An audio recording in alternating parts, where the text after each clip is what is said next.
Hello, ladies and gentlemen. Welcome back to the ESO Cast, your Elder Scrolls Online podcast. Today is Friday, January the 25th. My name is Dennis Duhamel. You probably know me as Force, and I am joined once again by Jesse Cox. Hello, sir. Welcome back. Oh, hello to you. New week. And everyone. Lots of new exciting things. Jesse's voice is strained, so bear with him. He's had a busy day. He's a busy man. I know. Professional voice. What's your title? Are you a professional voice guy? Is that what you're coined as? Let's pretend that's what it is. Okay. Yes. Yes, I am. All you have to do is throw the word professional in front of stuff, and you sound super important. So yeah, that's what we'll agree to call it that, and just move on. Don't question it. All right, so we got lots of stuff to talk about this week. It was actually been fairly busy since the last podcast. Of course, we're doing this every Friday, and since then, had a lot of new exciting things happen. The biggest of which, of course, I'm sure anyone watching this podcast knows that beta signups have begun. And if you haven't already, Jesse, you registered right away, right? Of course. I sent you a Skype message. I'm like, if Jesse doesn't know, he has got to sign up. Although I'm assuming we're probably gonna. I don't know if that was even necessary. I think we'll probably be in regardless. All the whole covering the game and stuff. I like how you're convinced of that. You're not so sure. If I was a game developer, I would not let anyone actually really following the game in. Right. Just so they get really agitated and hyped and oh man, maybe next round, and they'll keep talking about it. Yeah, that's true. That's what I would do. That's true. That sounds like a horrible plan. Well, but I hope no one from ZeniMax is listening to this, so they don't take Son your of a bitch. terrible advice. So if you haven't yet, for some reason, beta signups are live. You just want to go on over to the official website, elderscrollsonline.com, and then you're going to see this little post here for the opening of the beta signups, and then you go to the registration page. Now, I wanted to talk about this because I just thought this was really interesting and kind of weird that they made this decision.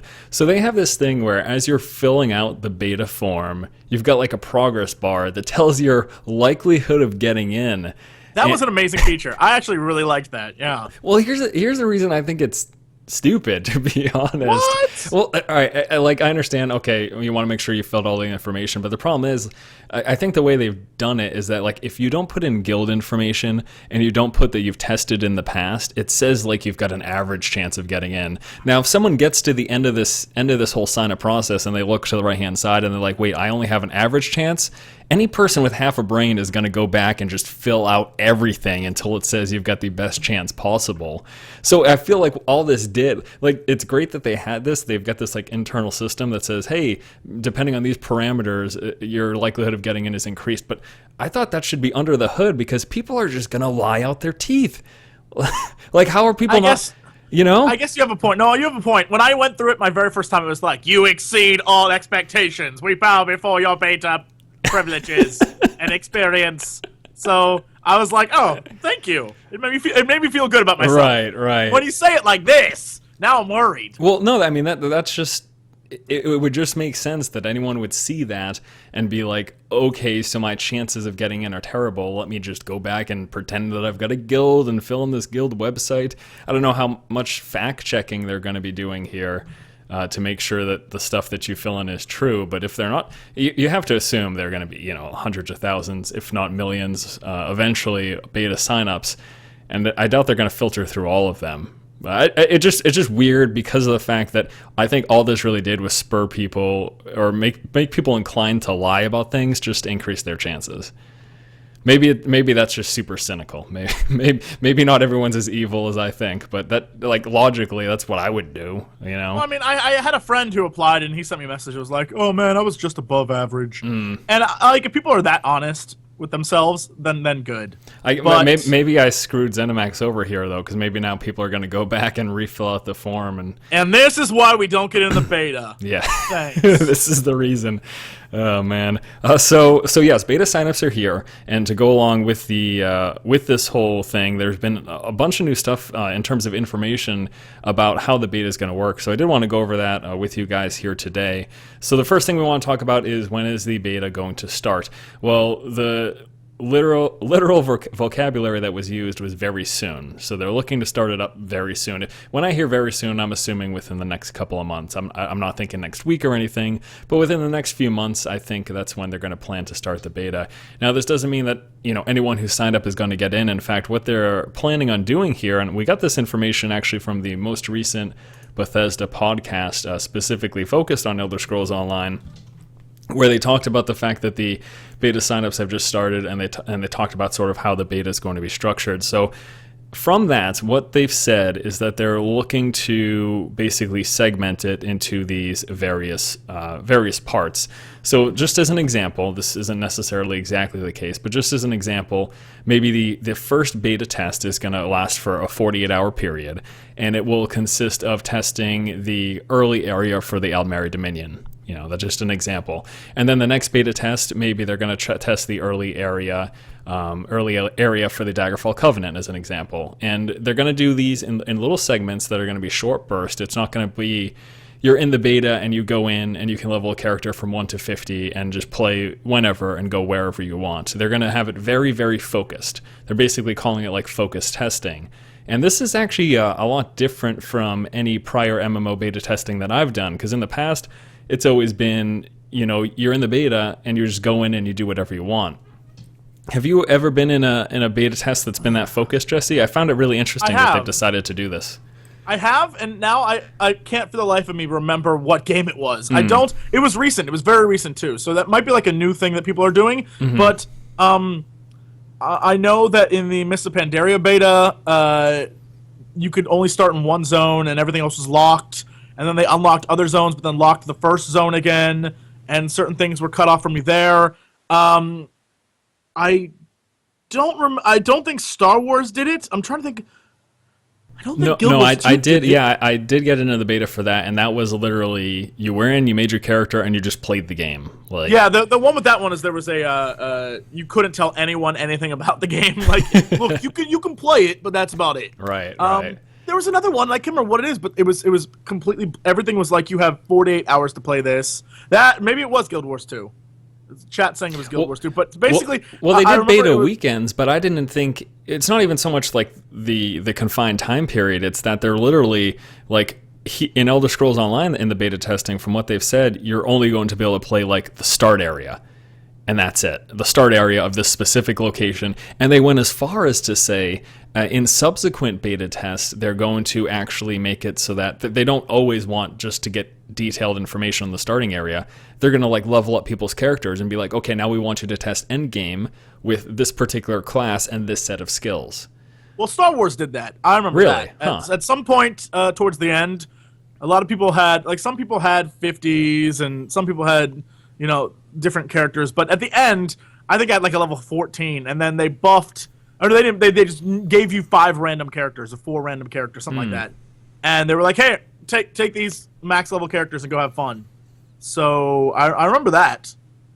So it's been done before. It sounds to me like they're taking all the different sort of elements of other betas and saying like, we're gonna put it here and test. Right. We're going to give you a starting area and then go from there. Yeah. I mean, it makes a lot of sense to me, especially in such a massive game. If you just had this open beta experience where, and I'm not saying specifically like an open beta where anyone can play, but this beta experience where anyone who is in the beta could just literally do anything within the game, it's going to be hard for you to get information on specific things. So the fact that they're going to segment it and do it in these very focused periods and be on very specific things will allow them to get all that testing they want. Now, this is just how it's going to start out. They're going to begin with these focused events for short periods, testing specific things, and then they're eventually going to open it up so that people in the beta will have full reign and will be able to just fully test out the entirety of the game. And that's going to be another really great way for them to find bugs and stuff like that. And that's obviously the biggest, that's the biggest reason for a beta.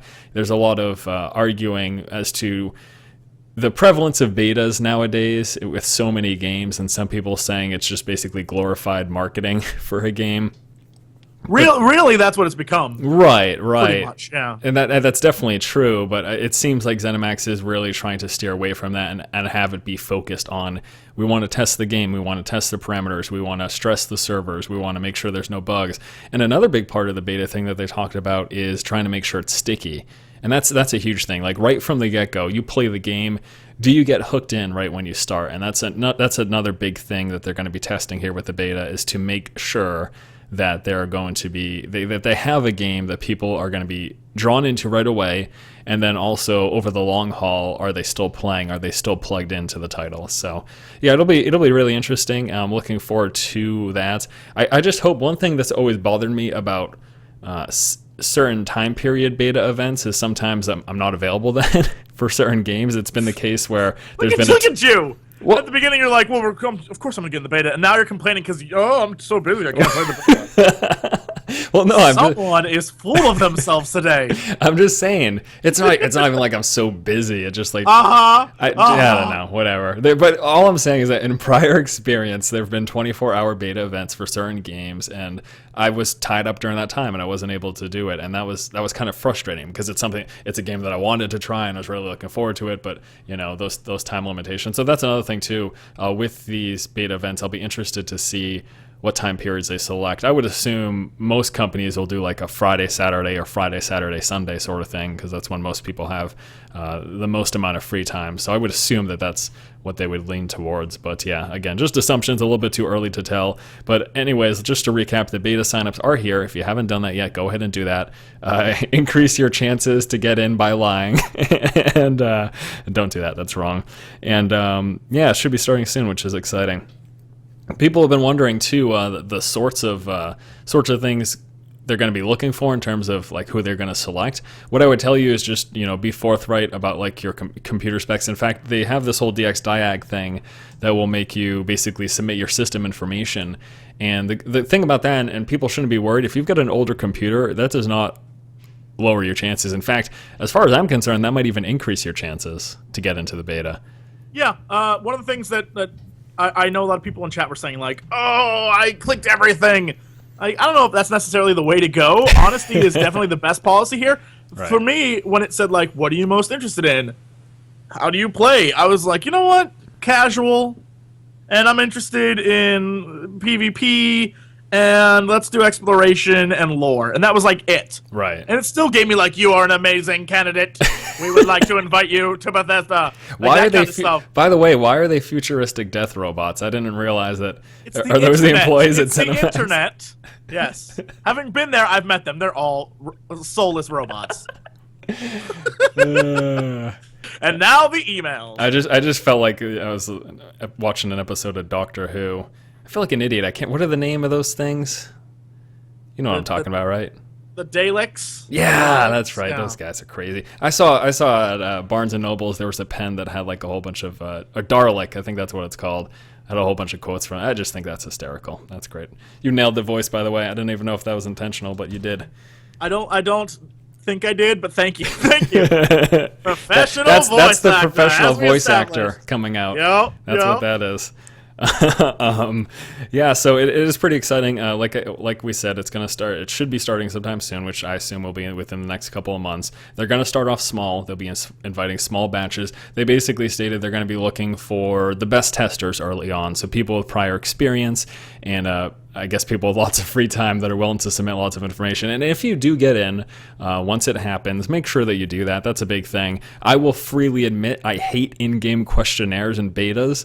I just hate like finishing a quest and then something popping up. What did you think about this quest? What was it? What was its fun factor on a scale of 1 to 10? Like, I think that stuff is so stupid, but I do it anyways because that's the point of a beta.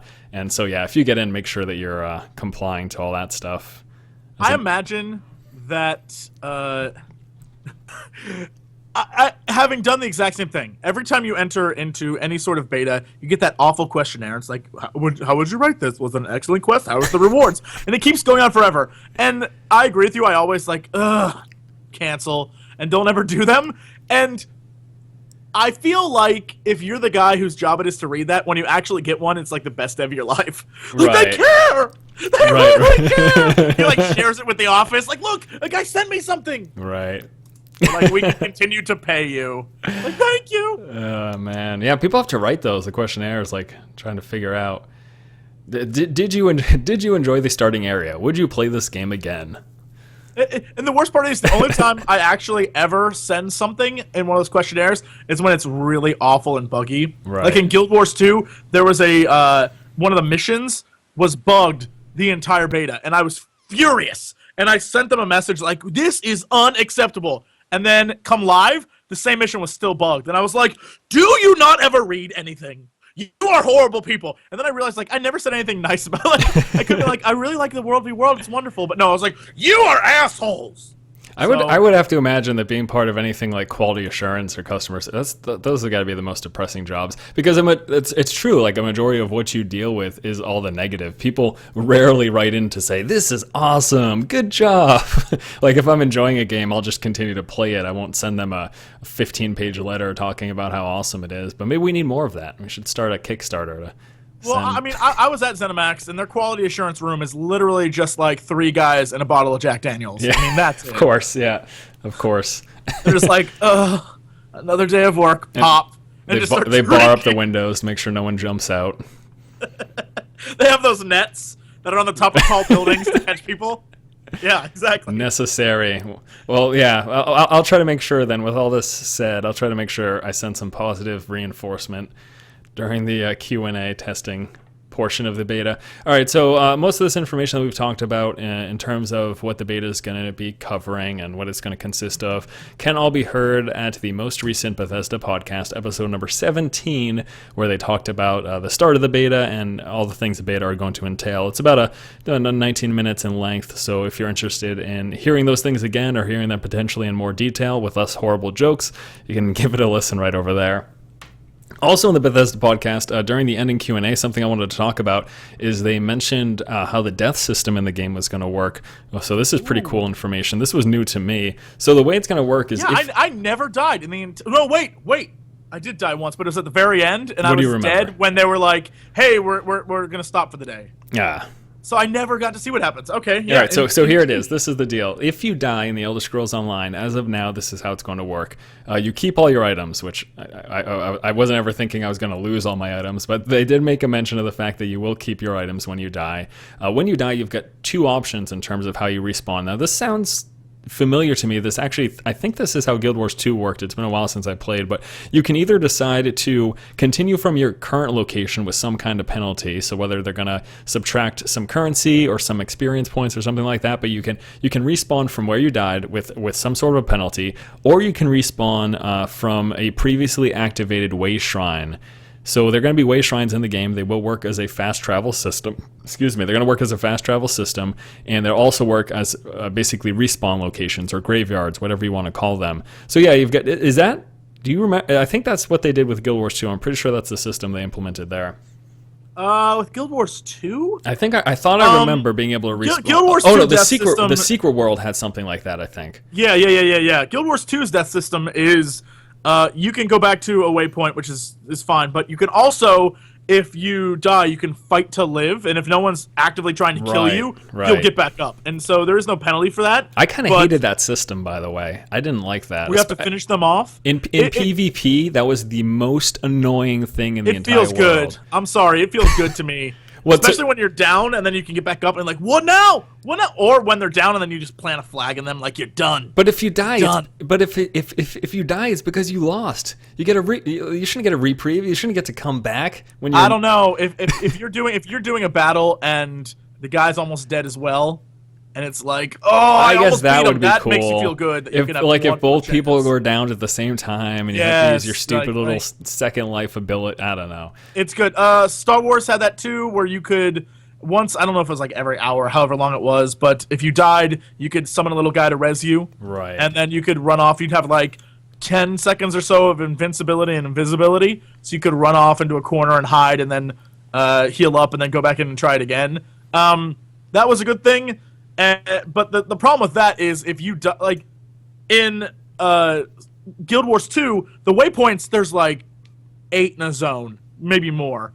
In Star Wars, if you died, it was like go back 15,000 like meters the other way, and it was a pain. So if you had to go back, it was a punishment, which is why that little droid that comes down and resurrects you was I don't know how long it was, but it always seemed to be activated for me, and I was like, "Thank you, little droid, I love you."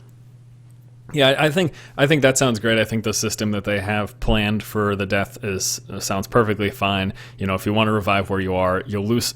I'm not sure exactly what it is, but there'll be a penalty, whether it be gold or XP or something. I can't imagine anything else. And or you can just go to a way shrine with no penalty, but you'll have to sort of walk back to where you were recently. So I think that sounds perfect. That sounds like a great way to handle it. And yeah, I'm pretty happy about that. Okay, so moving on now, we've got the brand new trailer, the Alliances at War trailer. This actually came out shortly after they announced the start of the beta signups. This is a cinematic trailer. We're going to take a look at it here during the podcast. It's just a 5-minute video. And it says absolutely, positively nothing about the game, but it's also really badass. So that's why I wanted to take a look at it. So why don't we go ahead and start that now. Once again, this is the Alliances cinematic trailer released earlier this week from ZeniMax Studios.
All right, so once again, that was a look at the recently released Alliance's cinematic trailer. Pretty cool, although again, it doesn't really tell us anything about the game. It was just neat.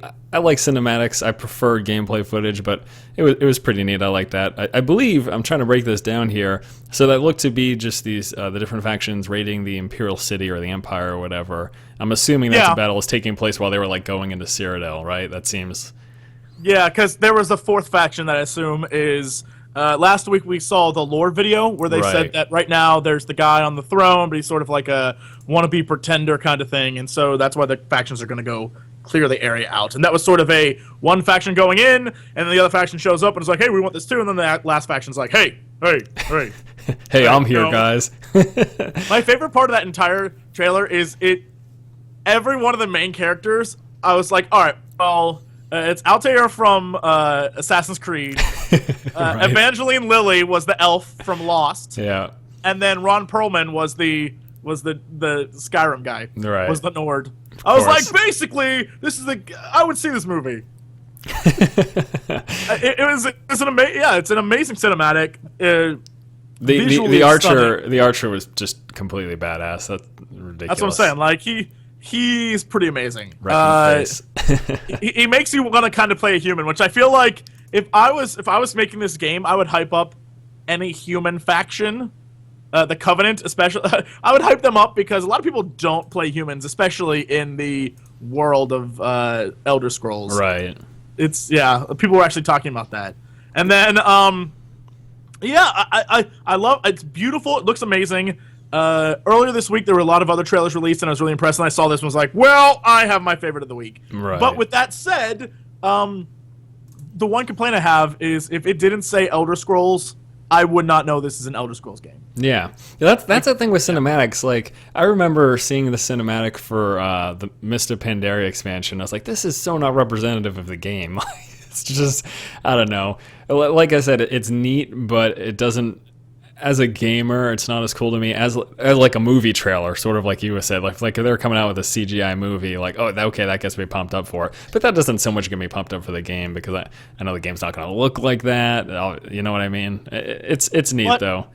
Yeah, it's a little bit of fan service. So the weird thing is, it's just I can't describe it. When it comes to WoW, you were talking about that. When it comes to that property, at least you understood that it was a WoW trailer. With this, until the very end...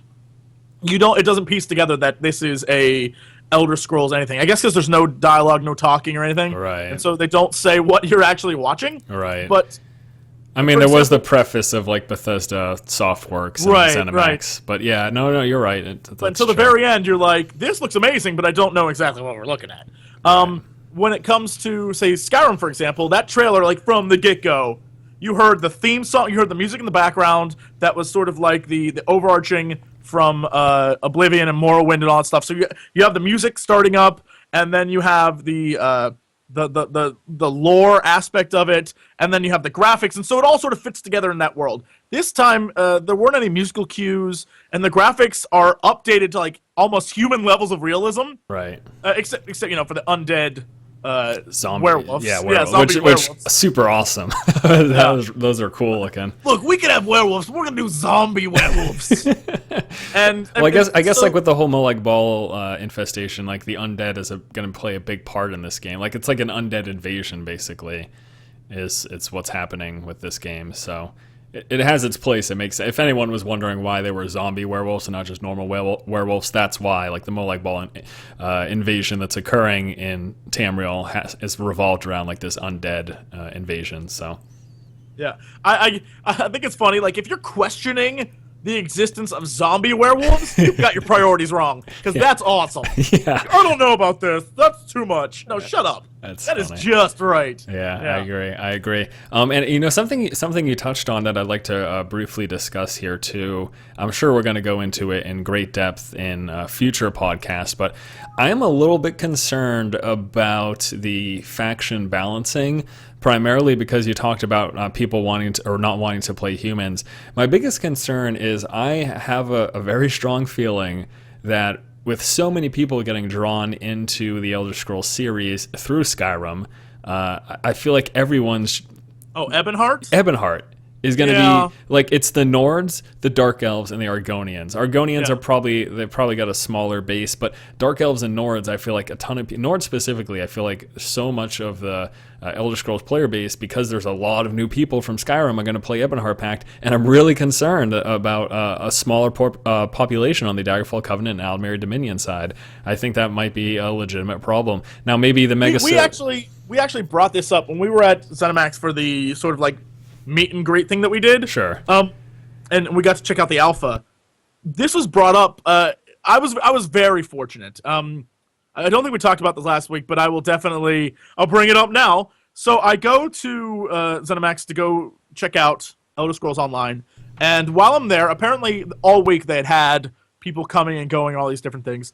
And right before I got there was like the day before, whatever, they had like press and they had all the like big outlets, media outlets there. And then the day I was there, I was honored by this. I was there with all like the top guilds, like the guys who were like the best guilds in the world. And so when we were done getting tours of things and doing that, and we actually had to sit down and like have a beer with the developers, we had like an in-depth like, look, this is what we want. This is how we want the game to be. And I was like, yes, they're going to give us real answers. And they actually gave us like legit real answers rather than like the media friendly ones, which I was like so happy about. Right. And so one of the people brought up this idea of in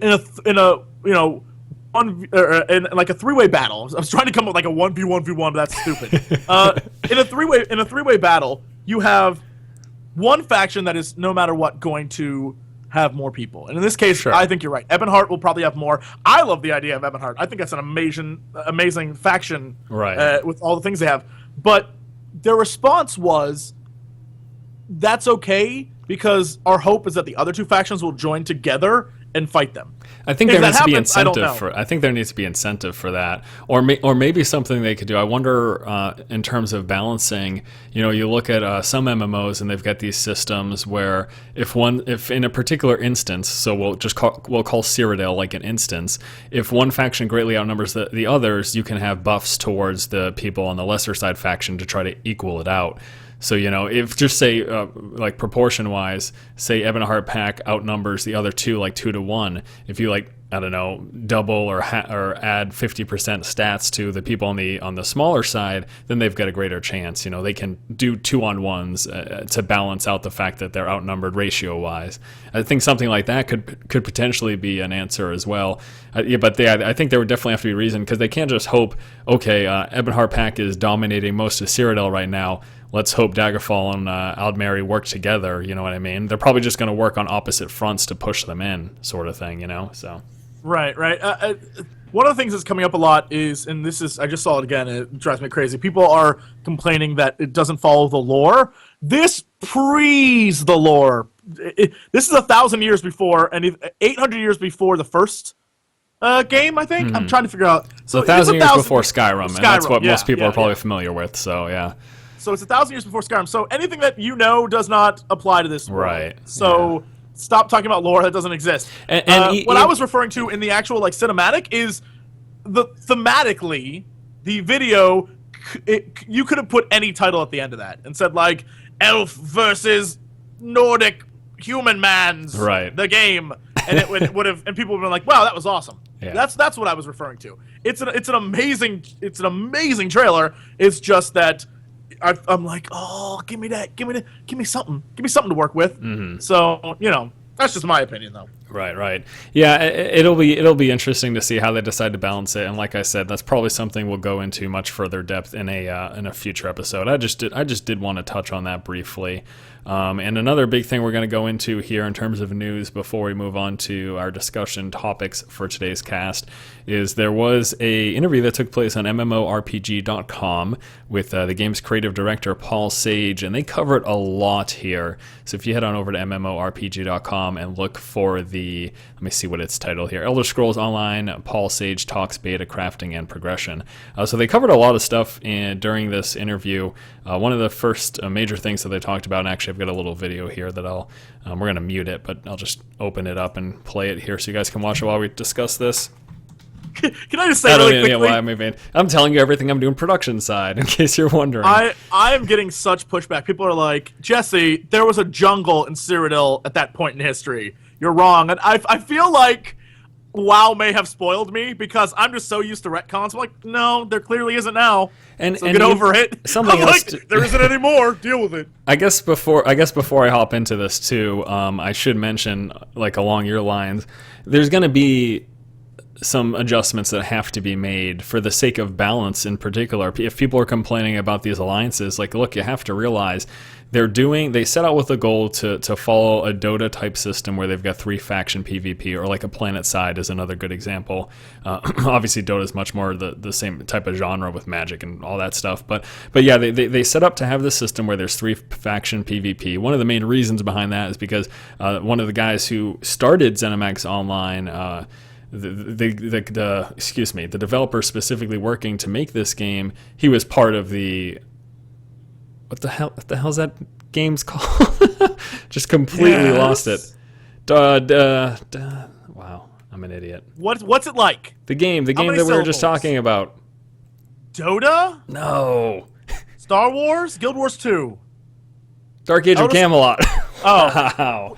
Oh wow. Man, it's been a long day you for are me too. an old man. I know. So one of the guys who helped create ZeniMax Online, who was making this game, was part of the Dark Age of Camelot team, and so they set out to make this game with 3 faction PvP. That's actually like at the center of what this game's going to be. So with that, they needed 3 different factions, or what they're calling alliances. So even if it does not specifically fit to this one lore book that you read in Daggerfall or something, like, they have to make concessions. They've got no choice if they want to have this thing be balanced.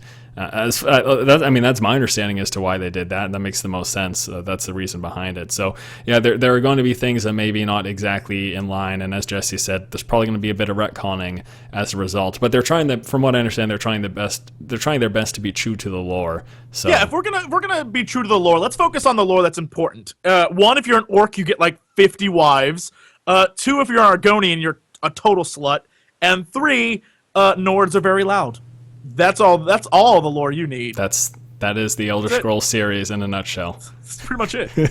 Okay, so let's move on here. So like we were talking about, there was a recent interview on MMORPG.com with the game's creative director, Paul Sage. Talked about a few things. They talked about the beta, which we've already talked about, the focus testing and how it's going to get large over time. They talked about guilds, and this is going to be one of our discussion topics in coming up here, but I just want to briefly mention a couple of things. So players can join multiple guilds, and that's could be good or bad depending on your viewpoint there. There's also going to be guild battles in Cyrodiil in the PvP section.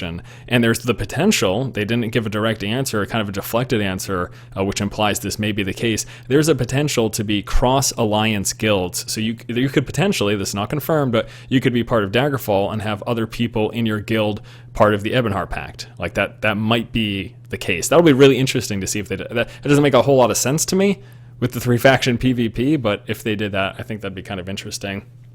They also go ahead. I honestly think that's a horrible idea. Well, again, it wasn't confirmed. He basically asked, the interviewer asked, can we have cross-alliance guilds? And he said, I wouldn't rule it out. Something along those lines. First off, that interviewer needs to keep his mouth shut. Whoever that interviewer is, you and I need to have a talk like outside the schoolyard by the flagpole at 3 p.m. because meet me in the alley. I need to punch some sense into you. Bring your lunch money. That's a horrible idea. Because already the major problem is the fact that every time you have PvP scenarios, a world v world, there's always the potential for people to spy and cheat and do all that stuff. Right. And Guild Wars 2, because it's 3 factions, is filled with that. Like, you have to be extra careful who you invite to your guild, because half the people are like cheaters and they're trying to like spy. Yeah, and you like log on to an alt account to see where someone is or where the guild is. You know what I mean? That kind of thing. Yeah, and I mean, my guild does that. Other guilds do it. I have a guy, and his job in World v World is to go to the other servers and just watch what they're doing. Right. I mean, it happens. But to say like, hey, I'm gonna have multiple people in multiple factions, or the same person in multiple factions, that's nuts. That breeds distrust. And in a guild, you're trying to have friendship and trust, and that's just gonna make people be like, where were you yesterday? Why weren't you on? Like, I had a thing with my family. Like, did you? Yeah. Did you? Pixar didn't happen.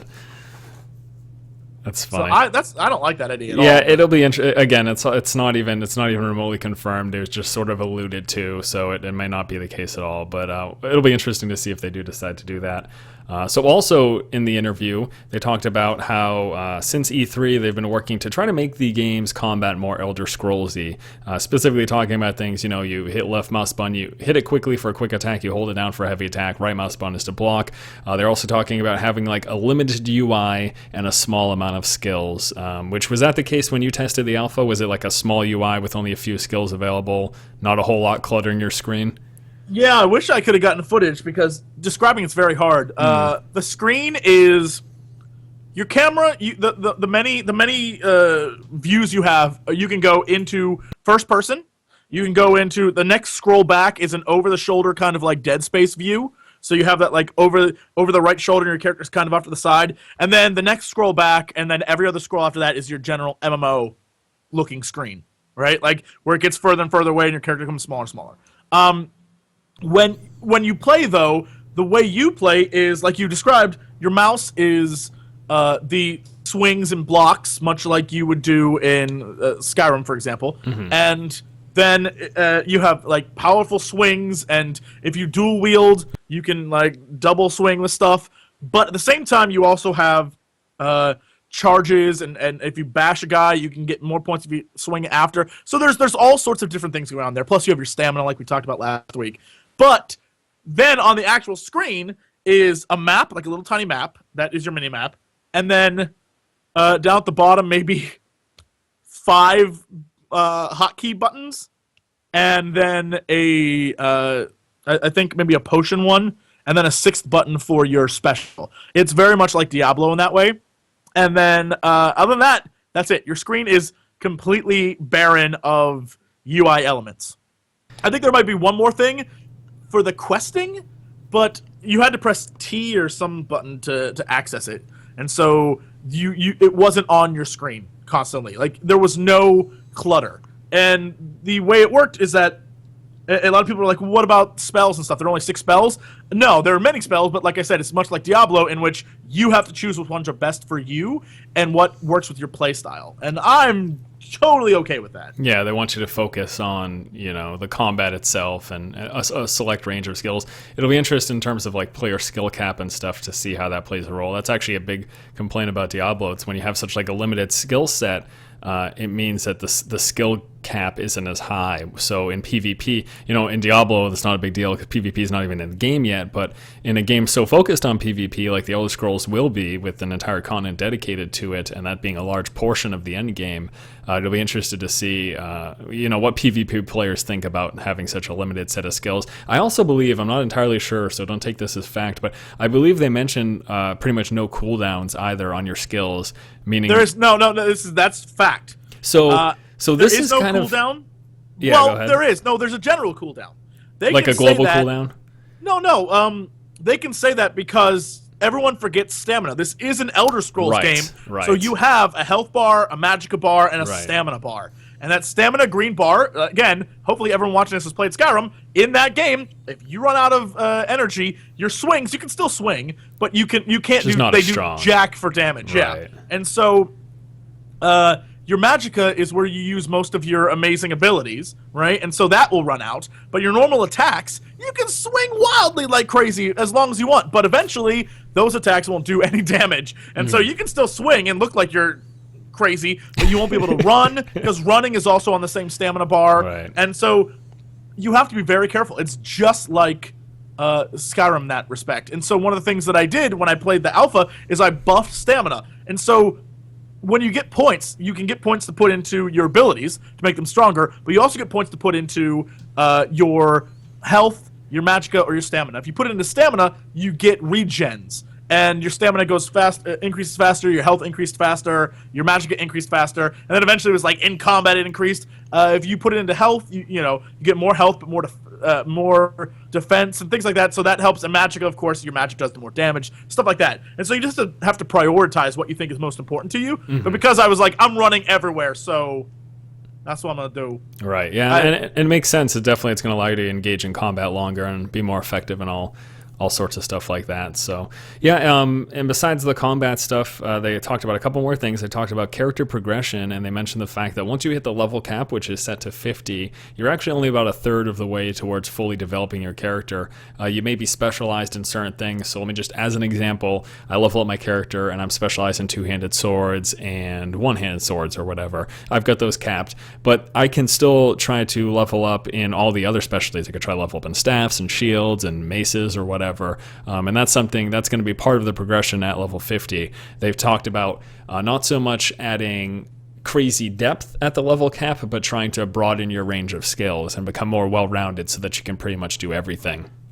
So that's going to be a big portion of the end game. Again, something we'll talk to in depth in a future episode. And then lastly, the last thing I want to touch on from this before we move on here is that they talked about the crafting system, which really hasn't been discussed too much in the past, and they didn't really go into details in terms of how the crafting system would work. But what they did say is that the crafting system is going to play a tremendous role in the game, and that craftable gear is going to be as good. It will be on par with gear that you can get from anything else. So questing, the questing experience or going through dungeons or PvP, craftable gear is said to be as good. And the reason they're doing this is because they want you to be able to play the game how you want. If you want to be a crafter, you're going to have access to just as good gear as people who like to the raid dungeons or PvP for gear. And so that's pretty interesting. That is neat.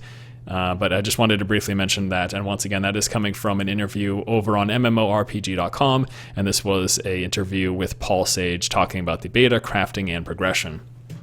All right, so that is all the news. Let's briefly move on to a discussion topic here before we wrap up the podcast. The first thing I wanted to talk about, this has been a big point of discussion over on the Elder Scrolls Online Reddit forums, and this is the ability to join multiple guilds. So it has now been confirmed, and we're not talking guilds like the Fighters Guild and stuff like that you'd see in Skyrim. We're talking about player guilds, where you are grouped with other people you like to do PvP or PvE with or whatever. Now, in Elder Scrolls... Let's be clear really quickly, though. They may not be called guilds in the actual game, because that's something that is a concern that the developers had there are legit guilds, like the Fighters, stuff like that, Thieves Guild, things like that. And so they're like, we may not actually call it guilds. So just keep that in mind as we discuss this. Yeah, I'd be interested to what they call it, because they're calling what most people know as factions, they're calling them alliances. And guilds have their own subset of things within the Elder Scrolls universe. So I will be interested to see what they actually decide to call it. Player Best Buddies Club or something. They could come up with some sort of name. But so anyways, the ability to join multiple... BBC, man. Yeah, the BBC. No confusion there. Nope, none. So the ability to join multiple guilds, people have sort of been arguing about whether or not this is a good thing. One major thing that people have stated is that they're really worried. They used Guild Wars 2 as an example, where if you have the ability to join multiple guilds, it really segments, it really sort of diminishes the purpose of those guilds. If you're in 5 different guilds, that people have found in the past with other systems like this, that it just takes people out of your guild. Like, you get people in your guild, but then they join another guild that they like better, and then all of a sudden they're not paying attention to what your guild is doing. Now, what ZeniMax has said about this is they're going to really try to make it so that it's not so much segmenting, but trying to add benefits to being in multiple guilds, trying to make it more of a system of inclusion. So I wonder if they're going to have, if you join multiple guilds, I wonder if there's going to be some sort of a system that links them together that makes it easy to communicate between the two or something. Now, I personally have never been in played a game, I played Guild Wars 2, but I never got to the point where I played multiple guilds. Apparently that's an option. Is that something you've experienced with, Jesse, being in multiple guilds in a game? No, guilds are already too much drama as is. Right, So multiple right. guilds sounds like a mess. During Guild Wars 2, we made a guild, and it was sort of like a fan, super fun guild. Sure. And we're having a blast. We just run around in it and murder people during World v. World. But with that said, people who wanted to be part of that guild, but actually they were like, look, I can't. All these fanboys, I hate them so much, right? They decided to leave and make another guild, but still be part of our guild. And eventually it became people trying to pull people from one guild to another guild for, join us for this, join us for this. No, we need them for that. Well, no, I got to go to this. And so there's a lot of loyalty testing there. In the end, it doesn't matter because, people are just trying to play a game and have fun. But early on, when you're like, we were going to do this. Why are you doing that? There's a lot of potential drama there. And I'm okay with the idea of you going around and having fun with different guilds. I mean, it's your game. You enjoy it the way you want to enjoy your game. I'll do the exact same. Just expect there to be someone who doesn't feel that way and gets real butthurt about it. Well, it just seems obvious that it would create some sort of exclusion and segmenting of the guild population if, you've got these people in your guild and they say, I don't like everyone in this guild, so I'm going to form this other guild that's more focused on PvP, but I'll still be in this one. And they're like, the point of a guild is to be able to centralize things and to communicate with these people rather than just having everyone on a friends list. And in most cases, a guild's just sort of like a separate chat box, you know what I mean, to make it easy to communicate with people. They're going to have it be more than that. And I guess maybe this is a big part of the reason why they're deciding to do this is because a good portion of the PvP is going to be guilds, whatever they're going to call them, taking keeps and stuff and gaining control. So you'll move into this keep or whatever with your guild and you'll take it and then you guys will have control of it. And was it you? I don't know where I heard this, but talked about it was me. Moving player housing or something. It was me, and I'm going to take credit for this to the end of the world. I want developers, I know you're listening. I am taking credit for this. I brought it up at our meeting and there was a bunch of guilds around me and they all agreed it was an amazing idea. My idea is this. Rather than guild housing, which is, it's one of those things where no one can see it, and it's always sort of like hidden away. Rather than put the effort into creating a part of a town that you put guild housing in, every time you take over a tower or a fort, that becomes your guild house. So it's open to everyone on your faction, right? They can walk in and see it, but you place any spoils of war you have within that castle, and then if it gets taken, you lose it. You don't lose the spoils, but you lose the ability to show off. Yeah, and idea. It seems like that could work too if they basically just phased in the guild bank or whatever when you had control of it, so they could. It'd be like. I'm not huge into PvE and RP, but RP wise, this is a really interesting idea, and it makes a lot of sense that as you're pushing forward towards Cyrodiil, your supply line moves with you. And so like all your supplies in your guild bank or whatever are right there at your most recent captured tower. You know what I mean? Plus, for once, you will have people who will actually like to defend it, because if it's your base of operations, right? You think you'll have people there a lot of the time. You'll actually have people in there doing things. And so it won't just be a structure where no one's at. And when it's under attack, because you sort of have a stake in it, you'll actually fight for it.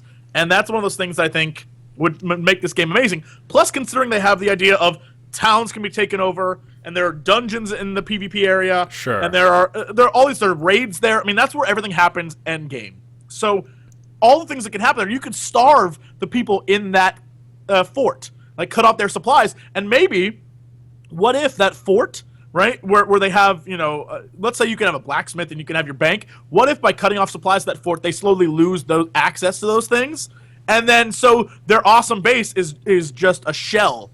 And so they're like, oh, we have to go take back that stuff. There's so much potential of things you can do there to make that an amazing concept within the game. To be honest, I'm assuming that any sort of resource thing that they're going to do when they talk about like starving a city out, I'm assuming that when you take over this location, there's going to be like a bar, like 100% capacity or whatever. And then if they take the surrounding, say, camps around that tower or whatever, if they take everything surrounding where you are held up in your keep, that bar is going to slowly deplete until it's 0, and then it's taken over by them. Like, your idea is super awesome, but I don't know that that's what's going to happen. I think it's going to be much more aligned to that. But that would be really cool. And another thing that I think would be really cool, something that I really liked when I briefly played PlanetSide 2, is the ability to warp into the front lines. So if there's a battle going on multiple fronts there and you're on your alliance, you can warp into the front lines of the PvP battle. So like the most forward keep and keep that fight going. I hope they've got something like that too. So for example, say your side has pushed really far into Cyrodiil, you won't have to walk from one end all the way to the front lines just to join the battle. You'll be able to just warp straight there. That'd be good if they had something like that. Potentially, I would assume maybe if you unlock like all the waypoints within that area, then you could just quickly fast travel to that point. Maybe that's the best way, and that's the way they'll probably do it. But in terms of joining multiple guilds, which is what we were discussing I don't know. I'm a little iffy on it. I think the point I was trying to make was that I think with the PvP and part of the PvP focus being a guild being able to take over keeps, maybe to make it so that when you want a PvP, you've always got something to do. You could join multiple guilds, so that there's multiple guilds you could take keeps over with if one of your guilds isn't on at the time or something like that. So maybe that's part of the reason they've decided to do that. I'm not entirely sure. We'll have to see how it plays out. Like I said, I've got no experience in a game where people were playing in multiple guilds, but it does seem like it would fragment the guild a bit. So I don't know that that's really a good thing. Well, that's just my opinion. So I guess it gives people options. I don't know. Yeah. And I don't want to take away people's options. And to be perfectly honest, I don't care enough about guilds to be concerned about it. But I did want to bring it up because a lot of people have been talking about it. And then the last thing I want to briefly touch on before we wrap up here is payment model. Now, we've got a couple options. There's the normal sub fee, for example, World of Warcraft and pretty much no other game anymore. There's free to play with microtransactions, some sort of an item shop, or locking content through a pay system. And then there's a one-time payment through something like the Guild Wars 2. And what they do is they just have frequent expansion packs that you purchase, and that's how they work on subsidizing. Now, personally, I think what's going to happen is I think because it's Elder Scrolls and because they can get away with it, I think they're going to launch with a sub fee. Terra did it. The Secret World even did it. Obviously, Star Wars The Old Republic did it. Now, every game I've just mentioned has since gone free to play. But because of the name recognition and because of just how much money they can make early on, I think that they are going to launch with a sub fee. That is my impression. I remember you saying, Jesse, when you were there, they asked about payment model, and everyone said, "Nope, we're not going to pay for it." I think that the sub fee payment model is a dangerous road. WoW can get away with it still because when it came out, that was the way to go. And now people who play it for social reasons, not because they're addicted to like the gameplay. WoW's good, but not in the way it was before. Like no one plays WoW because of its like engaging gameplay of memorizing 30,000 button combinations. Right. And it's because people have been with guilds and made friends and experienced 7-8 years of their life through that game. And so a lot of people play it because they're just in with WoW. When it comes to Star Wars, that started, and that is a much bigger, that's bigger than WoW. Star Wars as a franchise is bigger by far than WoW. Sure. And that came out, and they were like, we're going to charge for this. We have this amazing epic story in this cast, and admittedly, the story is good. But with that said, the game itself was lacking. And to be fair, I really liked the game up until Endgame. And that was that's what I'm saying. That was the problem. So And that's the model. I mean, that's what I was going to get to. Is basically they set up this game that when you got to the end, the story was over. Right? There was no more story except for like the silly dungeon things. But once that happened, there was nothing worth paying actual money every month for. Like there was no reason for it, and so people just quit rather than wait and see what happens. People took their money and left. And so that's why they switched to free-to-play. If anyone at Star Wars says, oh, well, we were going to go free-to-play all along, they are full of poo. Sure.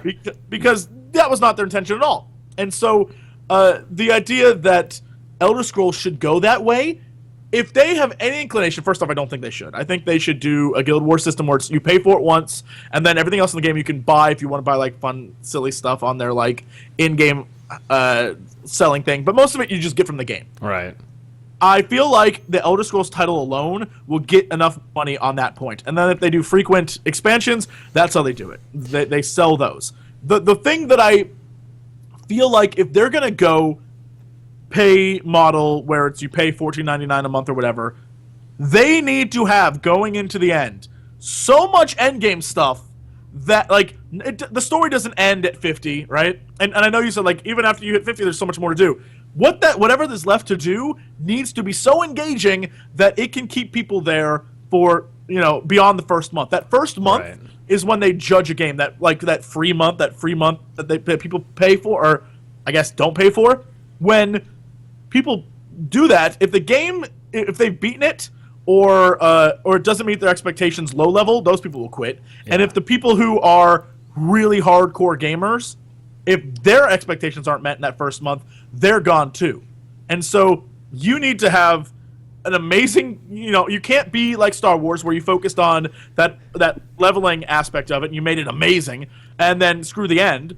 And you can't be like, wow, where the leveling aspect now is like meh, and the end game's where everything's at, right? Yeah. And so you have, I mean, they have to walk a fine line if they're gonna do a subscription model. I think part of the problem with Star Wars, to be honest, is they dumped so much money into the voice acting, which as cool as it was, I think that really hurt them because that's a lot more development money that they could have put towards developing the end game. And I think that was a big part of the problem. In fact, I even remember reading articles within the first month and a half, 2 months after the game's launch where I was still actively playing. Because as of late, besides like Vanilla WoW, my fondest memory is leveling in Star Wars The Old Republic. That was a lot of fun. The story was cool. Like I really enjoyed the experience and all the world. And I am actually, beyond that, I am not much of a Star Wars fan. I watched the original movies, I watched the new ones, but I'm not a huge Star Wars guy. But it was really engaging to me. But yeah, the end game was lacking so much. And I remember reading articles from the guys there at BioWare. They were saying like, oh, well, only the hardcore gamers really care about endgame within the first month. And then like their numbers dropped to half. And then they were halved again. The thing. And then they were halved again. BioWare, I remember when they said that, and at the time I called them on it because it was a cocky, dumb thing to say. Right. Like, only hardcore gamers. And that's the thing that I don't think they understood. Hardcore gamers decide the fate of your game. Sure, absolutely. Hardcore gamers are the most vocal. They're the ones who are going to go on the internet and yell and bitch and moan. And so what happens is, if I'm like the casual gamer and I'm sitting there playing and I'm level 10 and I go to Reddit and I see a bunch of people who are in high level guilds or who have been playing this for a month and they've already maxed out and they're like, oh, there's nothing to do end game. At the time I may say like, you guys rushed through it. That's your own damn fault. But by the time that I get there, if that problem hasn't been fixed, I'm going to be agreeing with them and be like, oh, they called it. They were absolutely right. This game sucks. Yeah. I mean, those hardcore players are the ones you need to cater to, especially in an MMO. In any other game, not really, but in an MMO, they decide the fate of your game. You need to be all up their butt on that one. Yeah, it's it'll be interesting to see how ESO handles the payment model. I think I agree with what you said, Jesse, that if they're going to charge a subscription fee, that they definitely need a lot of end-game content, because after that first month to 2 months, if it's not there, people are just going to start leaving. I guess the reason I said that I thought they would do it is because I feel like they probably think they can get away with it because of the Elder Scrolls name, just like Star Wars The Old Republic did, and kind of get that initial boost in sales. But there's certainly an argument to be had when you talk about a free-to-play game versus a paid model or like a Guild Wars 2 model with frequent expansions, that you worry about the quality suffering as a result. Because if the developer's not getting money, then it's hard for them to develop these things because they obviously need to get paid to put in the time and the resources necessary to get all these great systems, add new continents and dungeons and all sorts of stuff. That's one of the reasons why I am for a subscription model, because I'd say, hey, I'll pay a monthly fee if that means it's going to be top-notch quality. But if we can move into a system, which obviously it's very, very obvious, besides WoW and EVE, I think, I don't think there's like any other MMO that's got a subscription fee anymore. So, well, Terra there's recently the rub. switched over. So, there's the rub, dear friend. What you said is exactly. I don't mind paying if it's top quality. Right. And that's the problem. If it isn't top quality and people are paying, the amount of complaining they will have. We all know. We have all. If you played MMOs, you've experienced in either WoW or any other MMO. I pay you $14.99 a month. Why isn't this fixed? Or I pay this, why isn't this better? Or why is this down? And so if they don't have their ass, and like if day one, this isn't like the single best thing in the world, and people are paying money for it, they will complain. So, yep. I'm just saying. Absolutely it's a dangerous true. road you're traveling down. Well, yeah, it'll be interesting to see what they decide to do. I'm almost certain we won't be hearing to this until a couple of months before launch. So we still got a lot more to do between now and then. Of course, we do have the upcoming beta, and that will be very soon, in their words. We'll have to see exactly how soon that is. But yeah, I'm excited. I'm looking forward for it. Thanks again for joining us on this week's ESO Cast. We do plan in the future to take community questions at the end. Gonna not do that this time though, because we didn't set it up ahead of time. Basically, we're just probably gonna have you go to like a Facebook page or a forum to ask questions that we'll be answering at the end of the podcast. But yeah, we definitely had a lot to talk about this week. So I guess that's gonna do it. Thanks, Jesse, for joining me. Once again, this has been Dennis Forrest Duhamel with your weekly episode of the ESO Cast here with Jesse Cox. Tune in next Friday for another episode. We'll be keeping you up to date on everything going on in the Elder Scrolls Online world. Thank you so much for watching, and we'll see you next time. Bye!